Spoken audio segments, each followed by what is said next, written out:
పాకిస్తాన్ నుంచి వచ్చినోళ్ళు, ఆఫ్ఘనిస్తాన్ నుంచి వచ్చినోళ్ళు, బంగ్లాదేశ్ నుంచి వచ్చినటువంటి ముస్లిం మైగ్రెంట్స్ బ్రిటన్‌లో పెద్ద సమస్య. వాళ్ళు పాత తరం నుంచి ఉన్నటువంటి వాళ్ళ పిల్లలు ఇప్పుడు పోలీస్ డిపార్ట్‌మెంట్‌లో ఉద్యోగాలు చేస్తున్నారు. జ్యుడిషియరీలో ఉద్యోగాలు చేస్తున్నారు. ఎందుకు అక్కడే పుట్టి, అక్కడే పెరిగినోళ్ళు కాబట్టి. కానీ వాళ్ళ భావజాలం, వాళ్ళు ఏ దేశం నుండి వచ్చారో వాళ్ళ అమ్మానాన్నలు, ఆ దేశం మీద ప్రేమతో నిండిపోయింది. ఏ మతానికి సంబంధించిందో ఆ మతం మీద ప్రేమతో నిండిపోయింది.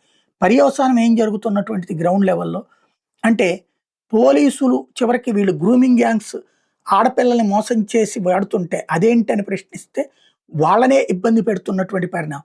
పోలీసులు కూడా వాళ్ళకే సపోర్ట్ చేస్తున్న కంప్లెయింట్ ఇచ్చినోడు చివరికి ప్రజలు రోడ్డెక్కుతున్నది కూడా అదే. అందుకే తాజాగా సాజిద్ ఖాన్ అనేవాడు పాకిస్తాన్ నుంచి వచ్చి 13 సంవత్సరాల వైట్ బ్రిటిష్ గాల్ని సెక్సువల్ అబ్యూజ్ చేశాడు.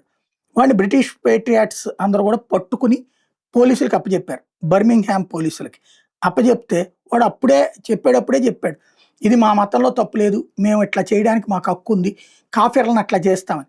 అట్లాగే నేను దీని గురించి ఏం భయపడను, మా ఫ్రెండ్స్ బోల్డ్ అంతమంది పోలీసులు ఉన్నారు, జైళ్ళలో కూడా ఉన్నారు, కాబట్టి ఏ ప్రాబ్లం లేదన్నాడు. ఇప్పుడు తాజాగా వెస్ట్ మిడ్లాండ్స్ పోలీసులు అతని కేసును క్లోజ్ చేసేశారు, ఫర్దర్ యాక్షన్ అక్కర్లేదని.